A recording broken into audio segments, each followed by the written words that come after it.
Télétravailler, e-santé, voilà, ce sont les deux premiers thèmes que nous allons aborder ensemble maintenant avec nos invités. Tout d'abord, tiens, je vais pas être galant, je vais commencer par David de Amorim. Bonjour. Non, parce qu'on donnera la parole ensuite, en priorité, à notre deuxième invité. Vous êtes coprésident de la commission Objets et Services Connectés de l'Axel, David de Amorim. Et vous êtes également directeur innovation santé chez DocaPost. Voilà, vous avez donc deux casquettes en quelque sorte. Exactement, je suis bien couvert. Et nous accueillons avec beaucoup de plaisir Marie-Laure Saillard. Bonjour Marie-Laure. Bonjour. Vous êtes la CEO de chez Medocteur, donc. Alors s'il y a bien un sujet passionnant, cette crise qu'on a pu vivre durant cette année 2020, c'est la télémédecine. Et vous êtes au cœur du réacteur, si je puis dire. Est-ce que vous pouvez, avant de rentrer un petit peu dans les détails, nous présenter Medocteur ? Bien sûr, donc Medocteur, on est une entreprise de télémédecine créée en 2015. Donc on est presque des mammouths en fait dans le marché. Ça fait 5 ans qu'on existe. On a démarré sur une activité vraiment à destination du patient avec l'objectif de se dire on ne peut pas laisser quelqu'un qui a une question d'ordre médical voyager sur les forums parce que sinon, à la base, il avait une petite interrogation sur peut-être une petite tâche, puis au bout d'une demi-heure, il croit qu'il a un cancer généralisé. C'est comme ça qu'est créé Medocteur. Ça nous est tous arrivé. Ça nous est tous arrivé, c'est vraiment du vécu. Et donc, on a commencé en apportant une solution d'accès à un médecin en 24/7 sans prendre de rendez-vous pour n'importe quel citoyen. À l'époque, la télémédecine n'était pas encore structurée. On était en 2015, c'est pour ça que je vous dis qu'on est presque un mammouth dans le marché. Et donc, la grande aventure de la télémédecine n'était pas encore engagée puisque la télémédecine a commencé à rentrer dans le droit commun en France à partir de 2009, puis 2010. Et ensuite, on a eu une grande accélération en 2018 avec l'avenant 6 et l'entrée dans le parcours de soins de la télémédecine. Donc, Medocteur, c'est quoi ? C'est vraiment, ce qui nous tient à cœur, c'est vraiment de faciliter l'accès aux soins pour tous. Et c'est quelque chose qui est important et on sait bien que c'est pas toujours évident. Et puis de contribuer bien évidemment à la transformation du système de soins. Donc on est vraiment au cœur des enjeux du moment. Si j'ai bien compris, donc en passant par votre plateforme Medocteur, je vais pouvoir avoir des conseils médicaux et dialoguer avec des médecins, c'est ça ? D'autant plus maintenant que nous sommes rentrés vraiment dans le champ de la télémédecine. Donc aujourd'hui, vous avez accès à des médecins. C'est une vraie consultation. D'ailleurs, la communauté médicale internationale a bien noté qu'autour de 70 ou 80% des cas de consultation pouvaient être traités en consultation médicale à distance. C'est pris en charge par la sécurité sociale ? Alors, c'est pris en charge par la sécurité sociale sur certaines modalités. C'est-à-dire que la sécurité sociale prend en charge la téléconsultation quand elle est dans le parcours de soins, de la même manière qu'en présentiel. Il y a des cas où elle n'est pas dans le parcours de soins. Par exemple, cet accès en 24/7 à un médecin sans avoir pris de rendez-vous, aujourd'hui n'est pas un modèle qui est financé par la sécurité sociale. C'est un modèle qui est financé par les complémentaires santé depuis 2018. Grâce à ce modèle-là, chez Medocteur, un Français sur 3 a accès à un médecin sans avoir pris de rendez-vous au préalable. Donc les deux modèles existent. Ça fait partie de la diversité des modèles à développer. Et puis Marie-Laure, est arrivée donc cette pandémie, le premier confinement. Et là, qu'est-ce qui s'est passé chez Medocteur ? Alors là, je vais donner un petit parallèle entre le télétravail et la télésanté, puisque nous, en tant que jeune entreprise, on s'est pris ce boom d'un coup. On était le 2 mars. Moi, j'ai ma prod qui m'a appelé en disant « on ne comprend pas, il y a vraiment on a une saturation des serveurs, jusqu'où ça va aller ?» Vous n'aviez jamais vu ça auparavant ? Jamais, puisque la téléconsultation existait, mais avec des usages faibles. Si vous reprenez les chiffres de l'assurance maladie, en 2019, il y avait eu 75 000 téléconsultations prises en charge par la Sécu sur l'ensemble de l'année. Donc vous voyez bien que, c'est pas qu'on était installé dans une routine, mais on n'avait pas comme ça des pics énormes.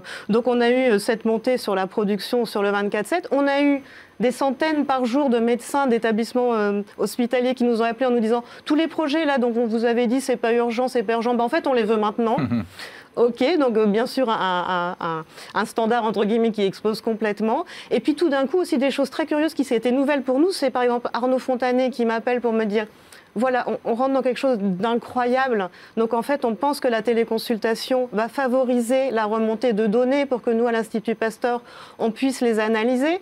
On a eu également, vous vous souvenez probablement, le professeur Salomon qui tous les soirs présentait la téléconsultation comme un outil pour lutter contre la crise sanitaire et donc avec une incitation incroyable. Et tout d'un coup, même le ministère de la Santé qui publie nos offres en disant utilisez ces services-là. Ça a été absolument un bouleversement pour nous. De manière plus interne chez Medocteur, avant même le premier confinement, on s'est tous mis en télétravail parce que, évidemment, les alertes sanitaires nous faisaient penser qu'il valait mieux déjà faire la distanciation sociale. Et on s'est mis en full télétravail. Et il faut donner l'exemple, c'est pour ça aussi que j'ai le masque aujourd'hui. On s'est retrouvé en full télétravail le 7 mars au soir.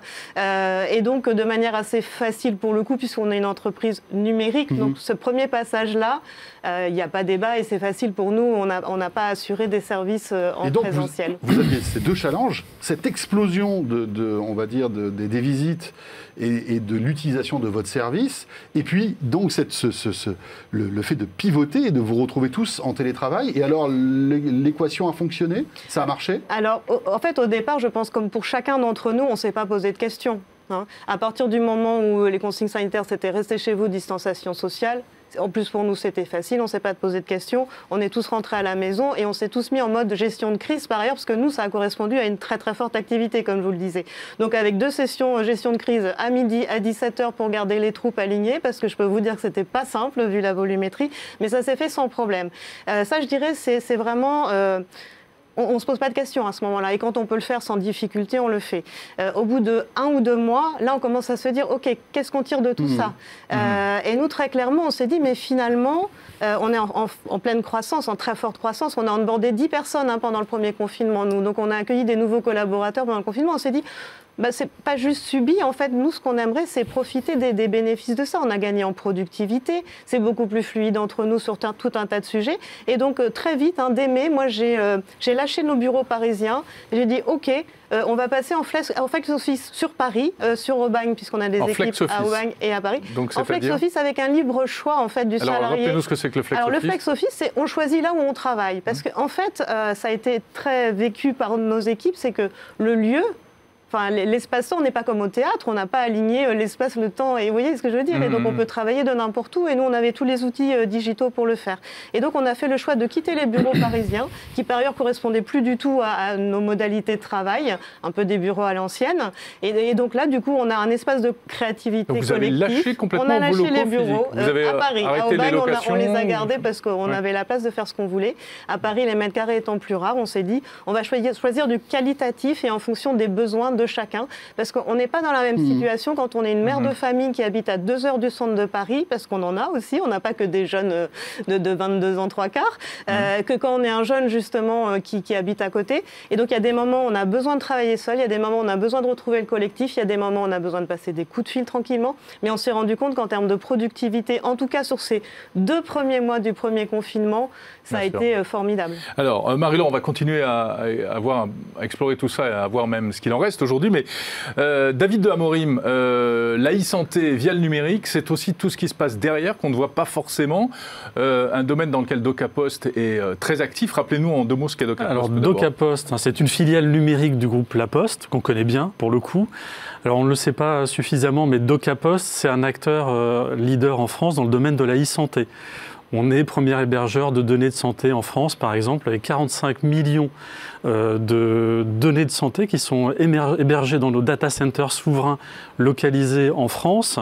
Donc quand le médecin me fait une ordonnance, par exemple, qu'il me la transmet par voie numérique, ça atterrit chez vous, c'est ça? Alors, pas toujours, ça dépend des systèmes. Mais typiquement, on est leader parce qu'on opère notamment le dossier pharmaceutique, qui avec 45 millions de dossiers actifs. Alors c'est quoi? Je vais dans une pharmacie, le pharmacien a l'historique glissant de mes prescriptions sur 30 jours. Donc si je suis en vacances, le pharmacien sait que j'ai un traitement pour le cœur, par exemple. Et donc, il peut exercer son devoir de conseil. Et ces données sont stockées chez vous? C'est stocké chez nous. C'est la médecine sur le cloud, en fait, finalement, pour qu'on comprenne simplement. Tout à fait. C'est au lieu d'avoir une information qui est stockée dans un tiroir, sur un dossier papier, et donc quand je me déplace, ou quand je suis à la maison, ou quand je suis au travail, ou quand j'ai un accident. Comme nos photos, comme nos documents personnels. Du coup, elle est accessible tout le temps. Alors, c'est un peu plus compliqué que ça, parce qu'on est dans le domaine de la santé. C'est très vous n'avez pas du tout la pression en termes de sécurité, pas du tout, pas du tout. Voilà, ça, exactement. Alors, on est plus gros hébergeurs de données de santé en France, donc c'est-à-dire que la santé, on connaît bien, on maîtrise particulièrement bien ce sujet, avec une spécificité française qui est la souveraineté. Et puis, confier ces données personnelles comme ça à une institution qui est la Poste, c'est ça peut être rassurant aussi. Alors souvent on nous positionne comme un tiers de confiance numérique. Oui, effectivement, on fournit des plateformes digitales, donc des solutions numériques pour faire le lien entre le patient, le professionnel de santé, les acteurs médico-sociaux. Alors pour donner 2-3 exemples un peu concrets, avec le groupe Elsan, qui est un grand groupe de cliniques français par exemple, on a réalisé Adèle. Alors c'est un assistant digital pour tous les patients d'Elsan. Donc même quand je suis à la maison, je reste en contact avec ma clinique. Alors imaginez dans le contexte actuel, c'est particulièrement utile. On réalise par exemple aussi des systèmes de consentement électronique pour les hôpitaux français, consentement aux soins, consentement RGPD. Alors l'avantage, c'est que c'est bien de donner son consentement pour exploiter des données, mais il faut surtout pouvoir aussi enlever le consentement le jour où je ne souhaite plus les partager. Alors, le Covid est passé par là. Même question, qu'est-ce qui s'est passé pour vous? Tout a explosé, enfin explosé dans le bon sens du terme, en termes d'usage, Alors, du coup, quand on a appris l'épidémie, dans le tsunami en pleine figure, comme tout le monde, on a cherché à se rendre utile. Voilà, premier réflexe. Et du coup, on a lancé avec le professeur Fabrice Denis, avec une start-up qui est Lindy, avec une alliance digitale contre la Covid-19 qui rassemble 27 entreprises, une application gratuite, une web app grand public qui s'appelle maladie-coronavirus.fr. Alors elle a connu un succès qui est juste phénoménal, on n'a jamais vu ça, 13 millions d'utilisateurs. Donc c'est pas l'appli gouvernementale? Non, pas du tout, c'est une autre application. C'est une application d'information, c'est ça? Alors c'est une application qui permet de faire de l'orientation sur le parcours de soins. En 1 minute, donc je me connecte, je pense avoir des symptômes de la Covid. Je réponds à un questionnaire? Je réponds à un questionnaire, il y a tout un ensemble de questions. En 1 minute, grosso modo, je sais si je dois appeler les urgences, si je dois aller à l'hôpital, si je dois appeler plutôt une plateforme de téléconsultation ou rester tranquillement à la maison. Donc, ça a permis de réduire sensiblement la pression sur le 15, donc sur les urgences. On a divisé par 8 le nombre d'appels au 15. Donc, imaginez la baisse de pression que ça induit juste avec cette application. Je ne sais pas si on peut dire que c'est un chatbot. Alors, c'est pas un chatbot, c'est des algorithmes qui ont été réalisés par un comité scientifique indépendant, par Arnaud Fontanel, le professeur Fabrice Denis, un groupe de travail qui rassemble l'Institut Pasteur, la PHP, CHU d'Angers, Rennes, etc. Et ça nous permet aussi aujourd'hui d'anticiper l'évolution de l'épidémie. Et ça, c'est très intéressant. On est dans le big data. Vous savez, la data science, l'usage de l'IA. Donc, c'est la prédiction. La prédiction. Et ça nous permet d'anticiper l'évolution de l'épidémie 15 jours avant par rapport aux médecins et 3-4 semaines avant les urgences. Donc, on alimente tous les jours. Avec un taux de fiabilité qui est énorme. Qui est énorme. C'est assez bluffant quand on juxtapose les cartes dans les hôpitaux 3-4 semaines après avec nos cartes à l'instant T. En fait, on a un mapping qui est total. C'est assez bluffant. D'ailleurs, ça donne lieu à 3 publications scientifique international aujourd'hui, donc Cocorico, parce que c'est reconnu maintenant mondialement, ce système de prédiction qu'on a réalisé. Donc c'est une vraie utilisation du big data, alors que finalement on avait l'impression que l'intelligence artificielle et le big data ne servaient pas en grand-chose dans cette crise. Complètement. C'est vrai que ça a été un des grands absents de la crise. Ça, clairement, le temps que tous les mécanismes se mettent en œuvre. Alors pourquoi? Parce qu'il y a aussi beaucoup de retard dans la numérisation du système de santé. En France, on fait des choses très belles, très pointues sur des micro-niches, mais à large échelle, on est au début de cette transformation. La prochaine pandémie, on sera au top. Mais alors là, pour le coup, on sera vraiment au top. D'ailleurs, qu'elle arrive le plus tard possible. Alors pour le coup, on est vraiment sur des systèmes qui ont démontré, d'un point de vue scientifique, une véritable crédibilité. On sait prédire. Alors, on a mis ça en place avec une start-up qui s'appelle Adobis, une plateforme de data science et d'intelligence artificielle ultra avancée. C'est pas moi qui le dis, le professeur Fabrice Denis nous indique que, grosso modo, on a gagné 1 an à 1 an et demi de travail. Accélération. Voilà, d'accélération. David, très rapidement encore, un petit mot sur une autre application que vous allez lancer, c'est ça? Alors effectivement, on la lance aujourd'hui. Alors je ne sais pas quand est-ce qu'elle est aujourd'hui exactement en termes de rediffusion, mais tout ça pour dire que finalement, on lance un nouveau module qui s'appelle sourcecovid.fr. Donc si vous avez attrapé la Covid-19 et si vous vous rappelez comment vous avez contracté la maladie, vous pouvez aller sur ce site et effectivement remplir un questionnaire pour participer à une grande étude épidémiologique au niveau national. Ça va permettre très concrètement de savoir où est-ce qu'on attrape le plus la Covid-19 en France. Encore faut-il savoir où on l'a attrapé, parce que c'est pas facile. Alors maintenant, avec les cas contacts, on a de plus en plus de gens qui savent qu'ils l'ont attrapé parce qu'ils ont reçu un coup de fil de la Sécu qui va leur dire mais vous avez été en contact avec une personne. Est-ce une notification de l'application aussi, voilà, et donc du coup, et ça c'est particulièrement utile donc, pour savoir si on l'attrape plutôt dans un salon de coiffure, dans les transports, au travail, à la maison ou ailleurs. Et donc si vous souhaitez participer à cette étude à grande échelle, allez sur Source Covid, www.sourcecovid.fr. Source Covid en un seul mot. En un seul mot, très bien. Tout à fait. Parfait. Marie-Laure, dernière question, avant de vous libérer à tous les deux. Donc on a parlé de cette pandémie. Parlons de l'après. Qu'est-ce que ça va changer chez Médocteur ? Alors, chez Médocteur et de manière plus générale, peut-être sur le secteur de la télésanté, ce que disait David, et on l'a tous partagé, pendant la Covid, il y a eu vraiment une accélération des innovations, des collaborations. Aujourd'hui, il y a 20% des Français qui ont déjà fait une téléconsultation, il y a 75% des médecins qui ont fait une téléconsultation, à chaque fois avec un niveau de satisfaction qui est supérieur à 75-80%. Donc, on voit bien que les usages se sont accélérés. On a aussi la grande chance que le volet numérique de Ma Santé 2022 est accéléré. David parlait du cloisonnement dans la santé, il y a des choses formidables, mais c'est un peu cloisonné. Et donc là, il y a une accélération des pouvoirs publics là-dessus. Donc on a vraiment les bases qui vont permettre la prochaine pandémie, effectivement, d'aller mieux. Le truc aujourd'hui, je voulais revenir dessus, c'est que soit le télétravail ou la télésanté, la télémédecine, ça a été un outil de gestion de crise.